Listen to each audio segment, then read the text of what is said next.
Hey everybody, welcome to another football-filled episode of Phil the Mike. I, as always, am Darrin Michael, and with me, the man who recently just got back from Springfield. He was at the Basketball Hall of Fame induction ceremony. He was the one that introduced WNBA great Lindsay Whalen. Mr. Phil Calise, how are you? These assignments you're giving me, I feel like they're going backwards. They're Can I getting, just ask you a question? Why did Lindsay Whalen pick you to introduce her? well, because when she thought about her life, she thought that I would do the finest job encapsulating her career. All right, tell us one thing about her. I know that at 11, she jumped in a swimming pool for the first time. See, Now, fact check that. Good luck. that's why, man. It's these little things. It's these little things. I got two really funny things to tell you before we jump into some football. All right. Do you know who Paul Warfield is? Of the Warfields. Yes, yes. He's a Yeah. Hall of Fame football player. Played with the Dolphins in the 70s. Cool. So I sent him for an autograph, All and right. he writes me this handwritten letter. It's like a full page letter explaining to me why he is unable to open my envelope due to COVID. Okay, seriously, a whole handwritten letter. It's like That's it's funny. like it's like eight sentences, something like that. And so I decided, you know what, I'm going to look that up and see if he's got the right angle here. So I looked it up and I looked up how long can COVID last inside an envelope, and the answer was up to 5 days. Really Yeah, yeah. So it actually nice. can last for up to 5 days. But this guy, surprisingly enough, I know you're surprised. He lives in California. He thinks that COVID just lasts indefinitely. I'm surprised this guy even leaves his house or Uh, isn't like living in a bubble. hey I'm man. really surprised. I got to be honest with you. So Hey, I'm we're thinking about only we're sending him. only 3 years into COVID, so sure, why not? Unbelievable. So I'm thinking about sending him an envelope and on the outside printing that article and just taping it to the envelope because he doesn't open the envelope and just detailing, just telling him that, hey, dude, you're a moron. But anyway, so I thought that was funny. But yesterday was the first game of the over 40 basketball season, and Oh we boy. lost in triple overtime. Oof. Here's the kicker. Here's the kicker. The kicker is. For about the first 15 minutes of the game, they only had four guys. Then a guy showed up. So they had five. And then midway through the second half, one of their guys fouls out. So literally they played almost half the game with four guys and three overtimes with four guys, and they beat us. Beat you. All right. It doesn't Maybe not something you're listen, it doesn't super help proud that of, but it doesn't help that they had a guy who was 6'8", 280 that we couldn't stop. But pathetic, right? Just absolutely yeah, absolutely. I think we not were the up at best. one point. We were up 37-27. Next thing you know, it was 43-37. So they went on a 16-0 run, and that was the end of us. So anyway, Yikes. Phil, my man. My man, Darrin. What up? Phil's big three, man. Last week's Wait, are we talking about college. college or pro? Yeah, let's talk about a little college first. Let's start with the good, then we'll get to the bad, and then we'll talk Last about week's the ugly. college, man, was crazy. It was a wild week of upsets. I mean, three teams in the top 10 lost alone. I mean, these were games that were supposed to be, I'm not going to say two of the three games were supposed to be gimmies. I mean, Appalachian State beats A&M, really? And then Marshall beats Notre Dame? And then Yep. you've got a big upset in BYU beating Baylor, but still, I mean, BYU is at least a ranked team. But I mean, Appalachian State, I mean, they have a history of being a giant killer. Every now and then they end up playing a top 10 team and they beat them, which is incredible. But Marshall literally they were paid $1.225 million to play Notre Dame and beat them. I Yeah, mean, man. that's what it comes down to. No How do bueno. you explain these upsets other than do you think it's just the fact that it's early in the season and teams are just kind of coming together, or do you I think mean, that I'm going to know a little bit more about the Notre Dame stuff than the A&M stuff, so I yeah, can't yeah, speak to naturally. Yeah, A&M. but just in general, or Well, do you think here's an that the interesting thing that I saw float across the NBC screen during the Notre Dame game. So I guess Marshall hired a new coach. I don't know. Again, I'm not going to know that much, but they brought in 27 transfers from D1 schools. So they Wow. turned their whole roster over, Marshall. Wow. That's And of the crazy. 27 transfers from D1 schools, 11 were from like Power 5 conferences. So Marshall, like, I don't know how good they are, but I know that whatever they did last year, you could throw out the window because they turned the whole roster over. Wow. That's And the crazy. transfer portal and the way that things are set up now is you can literally, you created free agency in college football. Yeah. So, you really can't do the whole, well, they were 4-8 last year. Let's, it might not mean anything. I mean, if you turn your whole roster over, what does that have to do with anything? So I don't even know what Marshall was last year. But saying all that, it's embarrassing. It's a horrible loss. Appalachian State beating the great big SEC teams. I mean, we already discussed how the SEC was playing a garbage schedule this year. Yep. Meaning Alabama and Georgia were playing no one. So now A&M, who I'm sure is at least on one of their two schedules, if not on both of their schedules, all of a sudden. And by the way, if you want to know how much bias is in the SEC, A&M is still ranked. They're still ranked. They lost to Appalachian State. Yeah. It's unbelievable to think about. And then I don't know if you watched did you watch the Alabama Texas game? What a freaking game. So I only have 3 comments about that game. Okay. One, it is very hard for me to not say, hold on, my computer's going crazy. It is very hard for me to not say that Texas doesn't stomp them if the first quarterback doesn't get hurt. Possibly. They could not stop him in that offense. They had their second and third string at times in that game. So, I mean, you want to talk about they talk about the luck of the Irish, the luck of Alabama. They get every break you can get. The second point, that roughing the passer in the end zone that should have been a safety turns into a 15-yard roughing the quarterback is a catastrophe. That is an abysmal call in a big game. I mean, agreed. Just insane that they get that call. What do you want the guy to do? Not tackle the quarterback in the end zone because he kind of fell weird? I mean, you can't throw that flag there. No, that's I agree. A safety that turns into Alabama first down. I agree. And then the third thing I would take away was when Sarkisian decided to try to kick that field goal to go up 6 late in that game. And I know they're dealing with a backup quarterback, and I know they're not dealing at full strength. But when you have a chance to bury a team and you take the conservative route that leaves them with a touchdown to beat you, it's like, now granted, they went back and kicked a field goal and then Alabama comes back and beats them, but you just have to go to try to get the 2-score lead there. You go for it, you stick Alabama inside the 5-yard line, and if they go down the field, they go down the field. But when you have a chance to win, you just go win the game. You just don't kick a field goal to go up 6 there. Everybody in that stadium knew Alabama was going to go down and score a touchdown. And I understand Texas played great defense all game, incredible defense all game, but like you're on borrowed time at that point. So, but I was very disappointed with some of the officiating. I was that pass interference, you just cannot call. I mean, that roughing the passer, you just cannot call that. That's absurd. Terrible. That's just absurd. Terrible. And if I'm Texas, I mean, the future's bright because you were better than Alabama with your starting quarterback in the game. And you damn near almost beat them with your second and third string. Seriously. No better testament to Sarkisian and obviously the 5-star recruits they get, because they certainly have their share of great players there. That they do. Texas is on the rise, boys and girls. You could definitely take that to the bank. Yeah. Let's see what they do. I mean, that Texas. Well, they are on the rise. I mean, you don't play Alabama to a 1-point game where you didn't even get the benefit of close calls. They did. And you missed your starting quarterback. You don't do that accidentally, is my point. They have real talent at Texas right now. No, I hear you. It was such an interesting week. There were some huge spreads, and barely any of those teams even covered. It's really interesting. I just wanted to throw this out there. The top 10 teams in the country this week, they're all playing. Here's a list of their opponents: South Carolina, University of Louisiana Monroe, Toledo, UConn, Louisiana Tech, Nebraska, Fresno State, Arkansas Pine Bluff, Youngstown State, and Missouri State.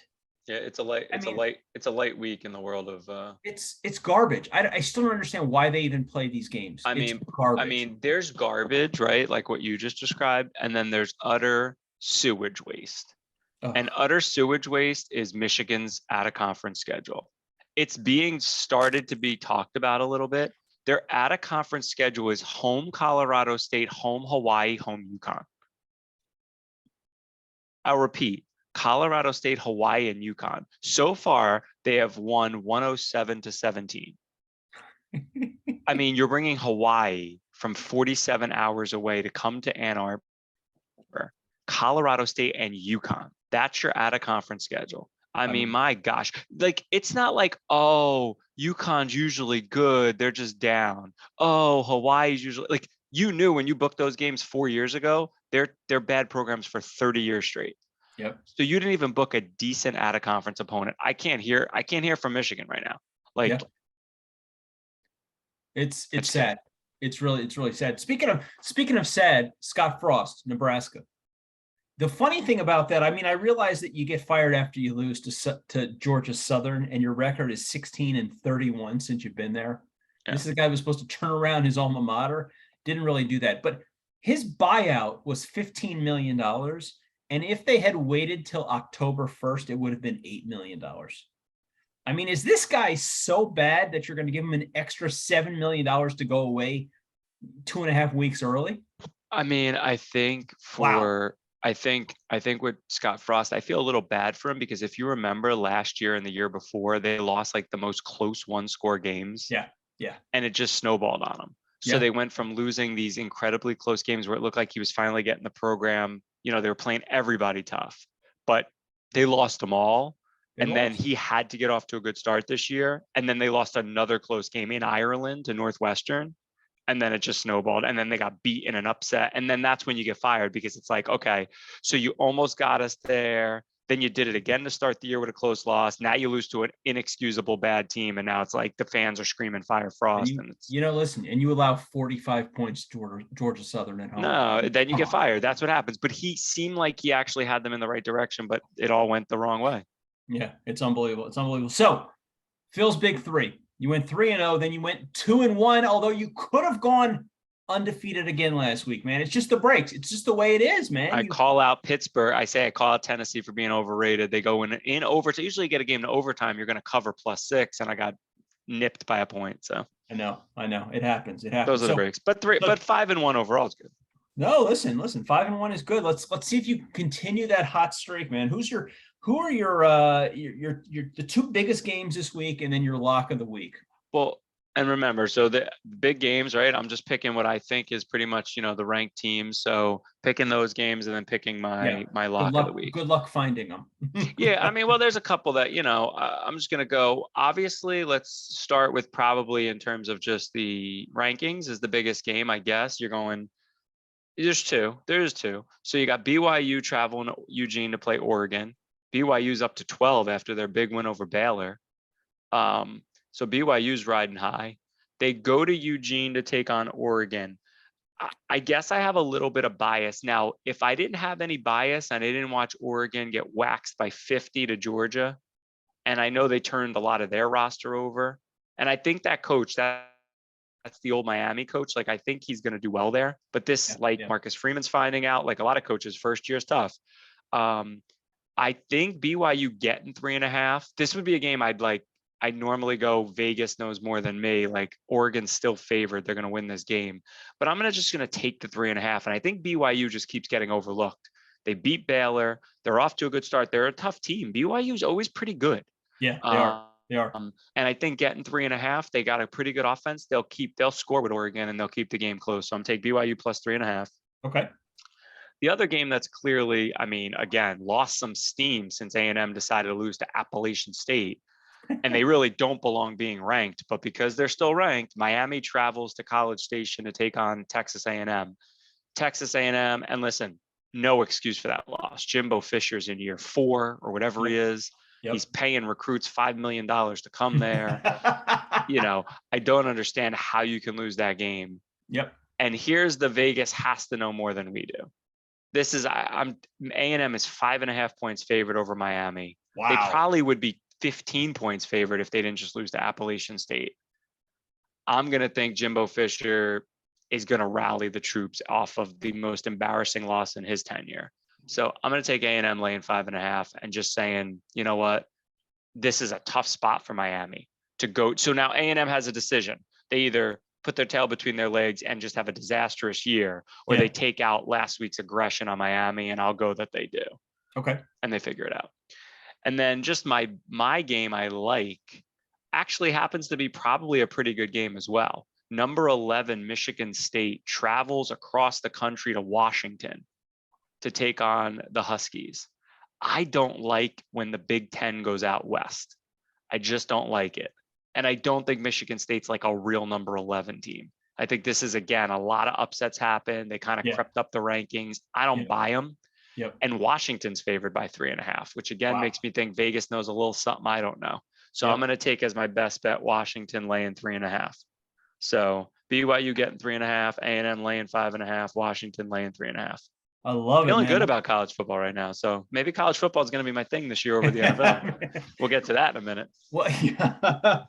Well, you know what? I'm putting money on these games, man, because I believe in you. I appreciate that. I don't know about the NFL, but I believe in you. So NFL, man, wild week 1. A lot of crazy stuff going on, and it's unbelievable because in the in the pick'em that we play, we finished in second place. It could have just been. It could. The Giants decided to show up. Dallas decided not to play. I mean, we had a couple tough losses, but overall, I've got 6 storylines that I want to discuss with you this week in the NFL. Fire away. Number 1, Thursday Night Football, first game of the year. The Bills absolutely destroy the LA Rams in LA, 31-10. Are the Bills the best team in football right now? Not particularly close. Yes. The combination of having a very unique combination. They have, I don't think this is even that controversial. They have the best quarterback in football right now. Combination, arm strength, running ability, talent around them, coupled with possibly the best defensive line in football. And the overall most balanced defense. So you give me the best quarterback in football with the best defense in football. Wow. That's a problem, folks. It's a real problem. And they made a statement on Thursday night, going to the Super Bowl champs and just beating their doors in. So the Bills look so good. But I mean, listen, it's only the first game of the season, but still you go. I mean, I can only react to week 1, and the Bills look like the best team in football, and it makes sense. It's not a fluke. When you have the best quarterback and the best defense, that's pretty good. It helps. Okay, question number 2. The Bears beat the 49ers 19-10. The 49ers have a decent team. The Bears are not supposed to be a good team this year. Trey Lance goes 13 for 28, 164 yards and an interception. What do we think about Trey Lance? And is it right that people are already grumbling about bringing in Jimmy Garoppolo? So it's an interesting thing because Trey Lance, as everybody knows, was drafted out of a small school last year, exceedingly high, knowing he was going to get the 1-year rest year, right? The 1-year redshirt year, the rare 1-shirt NFL redshirt year nowadays when you pick somebody that high. That's right. Jimmy G gave them the chance to do that because he's a competent, good professional quarterback. There's been whispers around Trey Lance, though, since they drafted him, that they botched it. There's been whispers coming out of San Francisco that after about 2 months of having him in the program, they don't think what they thought they were getting. So now it's year 2, while it's still his first season. He did get to play a little last year. He got the perfect situation where you get to watch, you get to learn. It's the way they used to bring quarterbacks in years ago. And so I don't particularly think that it's a great situation for that organization where they think they already might have missed. And then he gets off to a horrible start week 1. He's very inaccurate. They don't think he knows how to read defenses. Now, I got to give him a little bit of pass. That was not good weather in Chicago. Of course. It wasn't exactly like, Justin Fields lit the team on fire. It was it was 19-10. It was kind of an ugly game. It was very wet and gross and soggy. But with all the rumors out there, it's not a great situation. I think it's more of an indictment on Trey Lance than it's like a positive to the Bears. Still, I mean, listen, good for the Bears and not so great for the Niners because they had other options besides Trey Lance. I think Fields was 9 for 17. I think the Bears rushed the ball 37 times for like 95 yards. It was a sloppy game. It was a week ugly. 1 game with 2 young quarterbacks in a bad weather environment. I don't want to put a ton into it. It's just that Trey Lance, there's been rumors he hasn't looked good. He hasn't looked good in the preseason. He didn't look good last year when he played.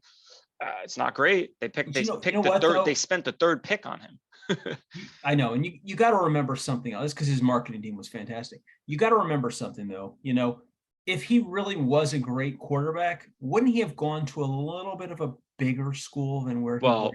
Easy on that. Josh Allen, hey. Josh Allen still went to Josh Allen went to Wyoming. I mean, they're still Division I. I mean, they play in a big conference. Well, if you see the story about Josh Allen, not to sidetrack us, but Josh Allen's coach, his high school coach, was writing letters to D1 schools to just give him a chance. Just look at him. Yeah. And he just didn't have a ton of.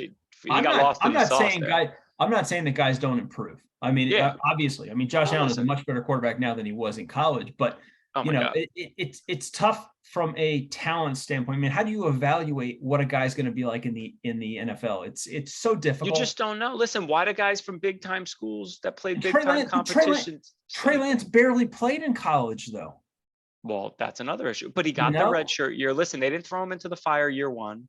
They gave him a chance to sit behind a good quarterback in a good system. So if it doesn't pan out, he's going to be the situation where they always say like, well, it takes three things to get a quarterback. It takes drafting him, to the right team, the right coach and offensive situation, stability. They have all that. So if he misses, it's him. Yeah. Oh, there's no doubt. It's him. It's not any of that other stuff. There's no doubt. Number 3, the Giants beat the Tennessee Titans 21-20 in Tennessee on a very risky and crazy 2-point conversion. Are they better than we think? And is Saquon Barkley, who rushed for 164 yards and had the winning conversion, is he back? Yeah, I mean, listen, Saquon Barkley, there was never a concern of his talent. Year one, he was a monster. Yeah. And then he just kept getting hurt. Yeah. So he has a durability issue, clearly. Yes. Yep. And definitely when you pick a guy second, third, fourth, whatever they picked him as a running back nowadays, you're going to be scrutinized. But his talent is there. I think Brian Dable coming in as the former Buffalo offensive coordinator, rave reviews, Giant fans seem to love him. He's gotten rave reviews, ballsy as hell 2-point conversion. But I love the call, by the way. Yeah. And for people that thinks like, yes, it was gutsy and it's safe to kick the extra point. But actually, I watched the last 5 minutes of that game. And if you look at it, the statistics actually would bear out that it was the smart call. Here's why. They're down 1. They have all of their timeouts left with 1:13. So he knows that he goes for it, good chance to win the game. If he misses, you can kick off. You have 3 timeouts. Most likely Tennessee's going to run the ball, punt. So you got a shot to come back and kick a field goal to win. So you give yourself multiple chances to win instead of just go to overtime or play to lose. Because now you tie it, Tennessee gets the ball, they got a chance to go down, kick a field goal, beat you.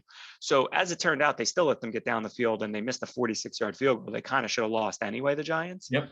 But are the Giants back? I don't know if they're back. I think if they got the right coach, they got a good running game, they're going to be dangerous. I think you definitely get them off the garbage heap, but they're not that anymore. So and it's a bad division. So anything's possible. Yeah. In that division, you're right. Anything is possible now. Number 4, Jets lose to the Ravens 24-9. Obviously, they're going with Flacco again. He obviously didn't have a great game, but the question is, totally sound like a Jet fan by the way you said seriously, right? Seriously. The crazy thing is that I've been looking and seeing what some of the power rankings are out there, and the consensus is that the Jets are arguably the worst team in football. Do you think that is fair? And do you think that the Jets season is really not going to be a good season this year? I'm going to hold out a little bit on that because of a couple of factors. The Jet defense actually looked good. Lamar Jackson couldn't really run. They held the running game in check. They had one blown coverage and one very controversial 60-yard pass interference that killed them. Yep. They did play really well when the offense contributed in any way, but when they started to get tired later in the game, the defense broke a little bit. But when the offense was getting a couple of first downs, they were never good, the offense, obviously. But when they were like playing a little bit of complimentary football, the Jet defense looked good. Young players all over the place. They were swarming. They missed Lamar Jackson on 2 or 3 attempts that they could have sacked him, but he's very elusive. So that's not necessarily a knock on him. That's a tough week 1 opponent. Oh, it is. I actually took a lot of good out of the defense. The offense just, again, I think they have talent on offense now. But now here's the thing. With Flacco, especially for the first 3 weeks, he is a statue back there. Yeah. If the offensive line can't create a nice pocket for him, he's going to get sacked on plays where other quarterbacks would be able to move around. He's 38 and he didn't have a much ability to move when he was younger. So I think you got to judge the Jets with Zach Wilson in there, and you got to give them a few weeks. So I'm not going to totally right the ship. I saw some good things. So. Yeah, but let me ask you this. Let me ask you this one more question about that. I mean, Flacco is a statue. Granted, he is a very experienced Super Bowl winning quarterback. Yeah. And when they gave him time, he was actually really good the other day. Right, but with their offensive line the way that it is right now, and having some tough injuries and just not really a cohesive group at this point, do you think it's better off maybe sticking your third string quarterback in there who has had some good moments, just because he's more mobile than Flacco? Do you think that he's going to give you a better chance to win? You don't think so?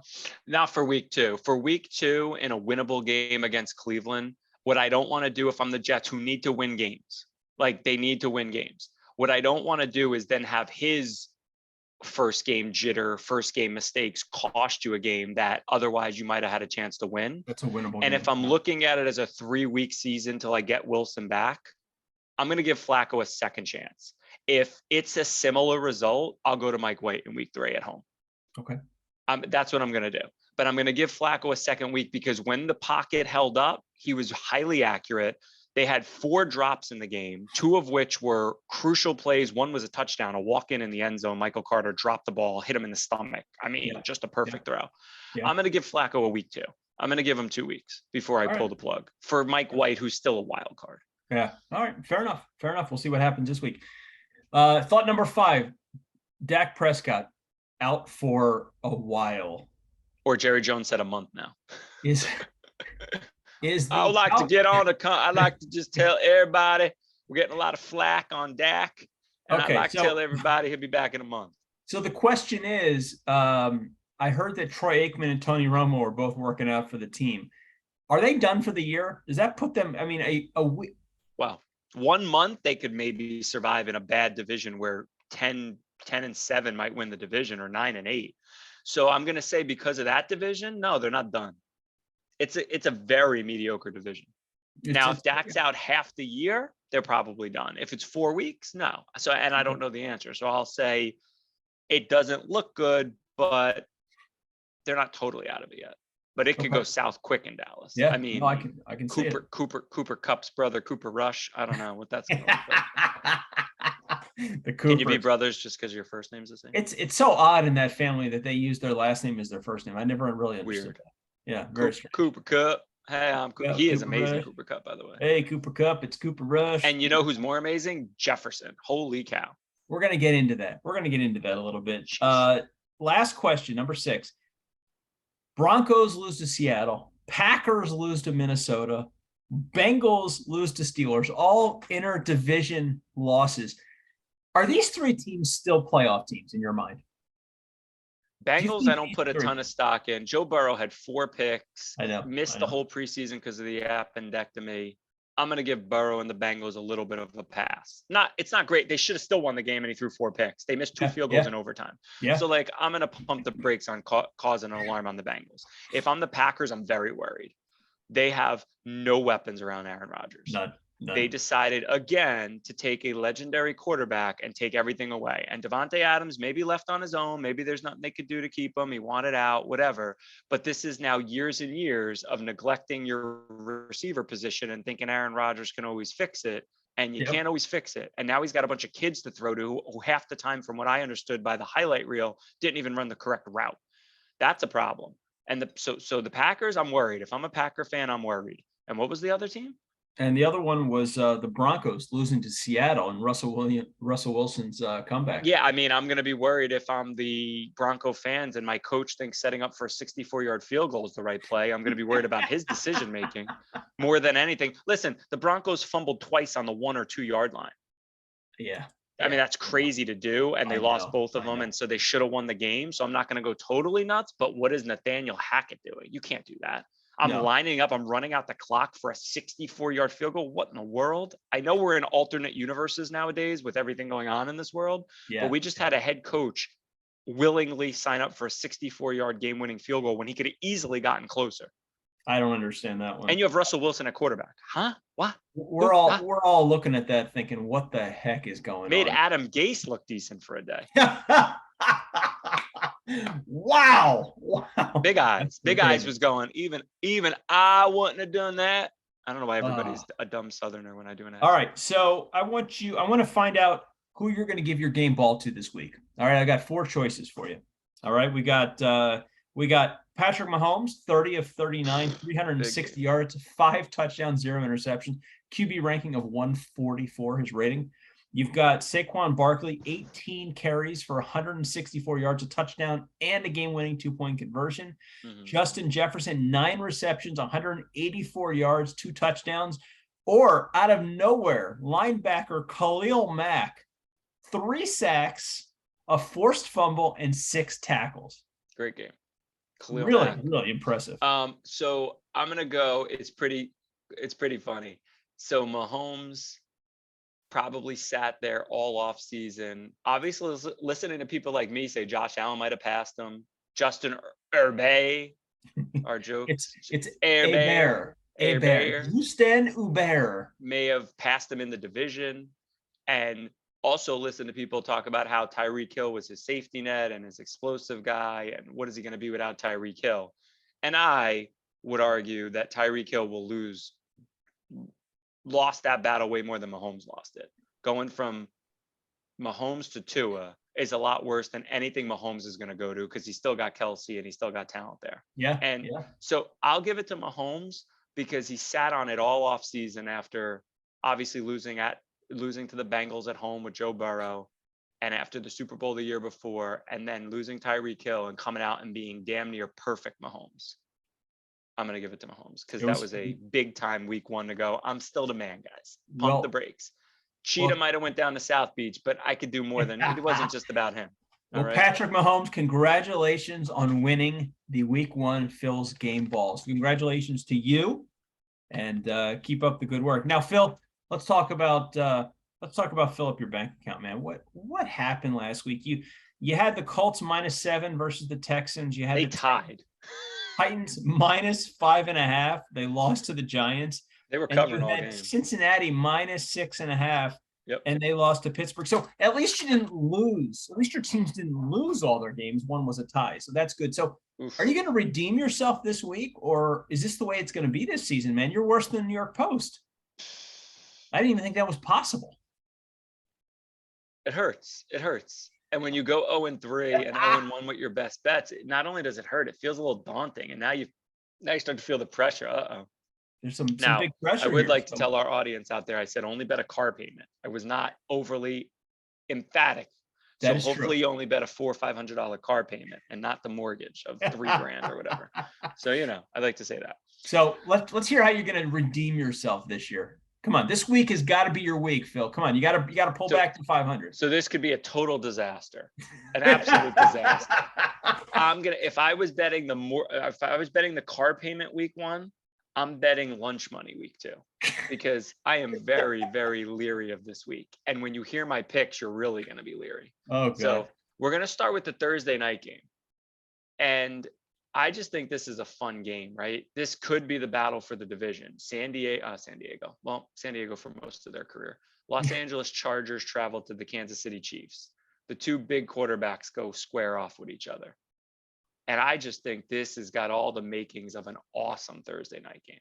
Like, just awesome. 37-34. Pick your winner. Maybe whoever has the ball last. I'm taking the Chargers +4. Wow. I just think it's a great game. And this is a chance if Mahomes can do the same thing he did week 1 and beat up the Chargers, where he's like, okay, now everybody go away. I'm Mahomes, and I'm the guy that's been here for 4 years. But I think it's just going to be a great game. I'm not even calling the winner. I just think Chargers +4 makes sense there. I'm going to do something, and you know me, I'm a moron. Let it be known. I never picked the Jets. I'm picking the Jets. Lord. I'm picking the Jets. I think it's stupid. I'm being honest with our viewers. They get 6 against the Browns, and I'm picking the Jets for a different reason. I'm picking the Jets because I was thoroughly impressed with their defense. And I just think the Browns are going to have trouble scoring. They have a two-headed monster at running back that I love, but it's the one thing the Jets should be able to stop really well. Quinnen Williams was the highest graded defensive player in the league last week, if you heard me correctly. Wow. The highest graded defensive player in the league last week. How? I don't however. How do they come up with that? I guess the amount of times he beats his man, the amount of times he makes the right play in the moment. I have no idea. Whatever. Wow. But he was the highest graded. Sauce Gardner was the real deal last week. He was good. The rookie, one of the rookie edges got a sack. The other one was getting held every play. Clemens, the defensive end from A&M. They got a lot to like there. I thought Lawson was actually the most disappointing of the group, but I thought they all were pretty good. Well, he's coming back. He's coming Quan back. Alexander looked good. Yeah. The linebacker they signed late in camp, really big, good hits. I just think Jacoby Brissett and the Browns will probably run a conservative offense because the Jets may also have trouble scoring. And I think getting +6, I just think is a good amount of points to get in a game where you believe the defense is really improved and playing well. So I'm going to take the Jets +6 and think it's going to be an ugly 16-13 type of final. That's if. And the Jets might lose the game. They probably will lose the game, but I'm going to take the +6. You know, the tough part about that, and I like what you're saying. The tough part about that is that Cleveland's got those bookends on defense. Oh, well, Joe Flacco, they better run the ball and they better do quick, short passes. How about here's a novel idea, Mr. Wonderboy offensive coordinator and Mr. bald-headed genie. What's the guy? What's the Mr. Clean? The tan Mr. Clean. maybe we get the ball to our 10th pick in the draft's hands more. Maybe we throw bubble screens to Elijah Moore and we get Garrett Wilson the ball. Like when you draft first round receivers, how about you get them the ball in space? Like get the ball out of Flacco's hands. He's a statue. You know it's not a surprise if Myles Garrett's sacking him every other play because we're doing 7-step drops. Well, then that's on the offensive coordinator. Get rid of the ball. So really let's see. Let's see how it goes. I think it's gonna be an ugly 16-13 final. The Jets will probably lose on a last second field goal because that's the way it works. All right. The third game, my best bet is even stupider. Who is it? It's an even stupider best bet. Okay. But who's the lock of the week, my man? Come on. It's super stupid. Super stupid. That's what we're calling this. But I'm doing this because it is insulting to me that the 49ers are laying 9.5 right now. Just because they look like a mess and Trey Lance is a mess. So I'm going to take Geno Smith and the Seahawks in a division game getting 9.5 because Geno Smith somehow looks like a decent quarterback and because the Niners shouldn't be given 9.5 against any NFL team right now. Wait, who are they playing? The Niners Seahawks played last week. No, they're playing this week. What do you mean? The Seahawks just played the Broncos. What are you talking about? No. The Niners played the Bears. Oh, you're right. You're right. Whew. Man, I'm losing my mind. Where's the game? The game's in San Francisco? The game's in San Francisco, but 9.5 is a little much for me. So my best bet is just taking Seattle, getting 9.5 because that seems ridiculous. Now, I know Seattle's not that good. I know Geno Smith's not that good. I know they probably shouldn't have even won the game against Russell Wilson. Yep. But 9.5 is still a lot for Trey Lance, who looks lost right now. That seems like way too many points to lay. Now, if Jimmy G gets announced as the starting quarterback like tomorrow, I hate this pick. But I can only go off of what I know right now. So yeah. Well, we'll see what happens. So it's Jets, Chargers, Seahawks, all getting points. A Thursday night game and a couple of Sunday games for you. You're liking all of the visiting teams this week. Give me visiting underdogs. I like that. I'm betting the lunch money on this game. Like a good lunch, though, like a businessman's lunch, like a $35 lunch with an appetizer, a soup, an appetizer, a salad, a nice meal. Yeah. All right, cool, man. Cool. I love it. But we'll see. I hope to be 3-3 when we speak again. Let's finish up the day with just a little baseball. Just a little baseball. Real quick, baseball time. I know you like Ohtani, and I don't like Ohtani, but I want to talk a little MVP. All right.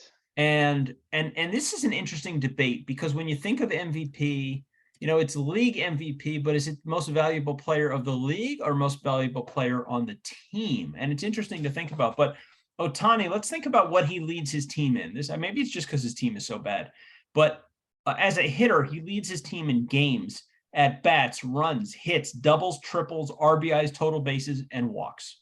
And he's right there with Trout and home runs. I mean, he's one behind Trout in home runs. Yeah, because Trout just got stupid hot. Nice back injury. And then you've got Judge, right? These are what he ranks number one in the majors: home runs, RBIs, on base percentage, slugging percentage, OPS, and he's got a 9 WAR. I mean, ridiculous. And throw on top of that, he's number 2 in walks. Plus, he's number 4 in the AL in batting average, and he's number 8 in stolen bases. This guy is 6'7", 280, and he's got 16 stolen bases. So, I mean, I think this is it's a very simple. Yeah. I was going to say, I realize Ohtani's having another great year, and that he does it from both sides, which is incredible. But what Judge is doing and how he is just destroying everybody else. I look at this a little bit like the NBA with LeBron James. If you wanted to, there was a 10-year period where you could give him the MVP every year. He just was the best player in the world every year for almost every year he's been in the league, particularly the first 10 or 12 years. Now, they did not give it to him every year because they made a standard be a certain standard. And then it was like whoever popped up and had a great year that year, they gave it to. So I definitely think what's going to happen with the baseball writers is there's going to be a percentage of them that will not get past the idea that Ohtani's doing an incredible job. First of all, he's a unicorn. He's pitching and hitting. He's doing them both at a high level. Some writers are just going to write him in every year for the MVP. Because they're going to say, like, this hasn't happened in 100 years. And they're going to be right to have that opinion. Then I think there's going to be a percentage that they saw it last year, and Judge is having such an incredible year that he's going to be like, we already gave it to Ohtani last year. It's going to be Judge this year. I think the voting is going to be shockingly razor thin between the two when it comes out.